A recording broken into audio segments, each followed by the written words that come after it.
السلام علیکم. امید کوم چې پښتانه رونه به ټول روغ او جوړ یاست. په بلوچستان کې لکه څرنګه چې نن 14 اگست پاکستان ازادي ورځ ده، دغسې په بلوچستان کې افتتاح وسوه د نادره د سهولت دپاره د پاکستان د پښتنو د بلوچستان د عوام دپاره 21 نوې نادره رجسټریشن مراکز او شپږ دغسې ویګنې چې موږ ورته یایو د نادره ګاډیانې چې ورته یایو شپږ د نادره په اډوانس سیسټم باندې آنلاین سیسټم باندې مشتملې ګاډیانو افتتاح نن وکړه. وزیر اعلی بلوچستان په دې افتتاح کې افتتاح وکوله د افتتاح، او له ده سره سات نائب وزیر اعظم اسحاق ډار صاحب او قومي اسمبلی سپیکر ایاز صادق صاحب. لکه څرنګه چې دغه په دو کې درې خصوصي مراکز قایم کړل، افتتاح وسوه د هغو هم هغه درې مراکز کوم چې دي د خواتین دپاره دي. په پشین کې ده، یوه په لورلایي کې ده او یوه په خوزدار کې ده. دغسې له دوی علاوه چې بیا کومې دوی نوی مراکز قایم کړل هغه لکه فرید آباد کې ده، دشت ګوران کې ده، بالا نړی کې ده، بابا کوټ کې ده، لاکړه کې ده، کینګری کې ده، جاین فروم کې ده، هیردین کې ده،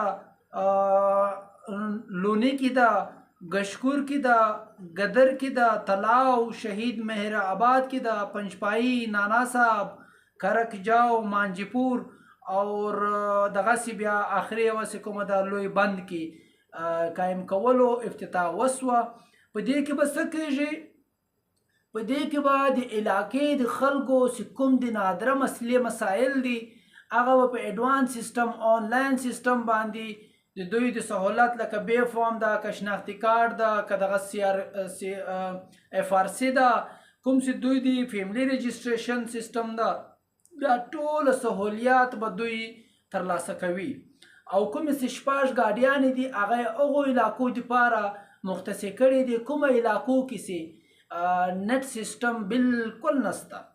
ویسے که موږ دا وایو چې نت سیسټم خو په پوره بلوچستان کې داسې سیسټم نسته، سیسټم باندې وچلوي د نادره، خو بیا هم د ځان پرده به موږ پخپله کوو چې یا سته، ولې بیا بدنامي ده د موږ دپاره چې نت سیسټم سته بالکل بحاله ده او بالکل دا کوم چې شپږ ګاډیانې دا هم کور ودان. په دې کې به اوس کومه علاقې خلک چې دي هغه پریشانه ول چې دوی به لرې په کیلومیټرانو سفر کاوه، بیا هلته یو فارم کم و، یو به زیات و، یو به څنګه و، بیا به تلو او راتلو. د دې پریشانۍ د ختمه کولو دپاره که زاړه دي، که ځوانان دي، که سپین سرې دي، که تور سرې دي، دو ته به اوس ګاډۍ کلي ته کور ته ورځي او ډېر ښایسته اډوانس سیسټم باندې دغه ګاډیانې سره له کمپیوټره له سیټلایټ سره دوی ډایرکټ دي. دا ګاډیانې د دې ګاډیانو سهولت ښه سهولت ده، پاکستان سره باندې سهولت ده.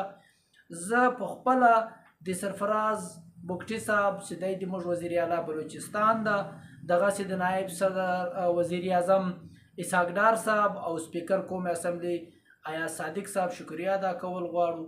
زه شکریه ادا کوم چې دوی د بلوچستان باندې یو د نیک عملو یو د ترقي په خوا باندې یو قدم واخیست. یو جهان مننه او کوشش او امید لرمه ده چې انشاءالله د پاکستان د بلوچستان غریب پښتانه در په دره په منډه کړي پښتانه پریشان کړي پښتانه به د دې څخه سهولت واخلي او دغه سهولت به انشاءالله دوی په فایده کې د دوی په حق کې به وي، واخلي فایدې ځینه خپل کارونه ترلاسه کوي. مننه کوم. یو جهان. الله حافظ. شکریه.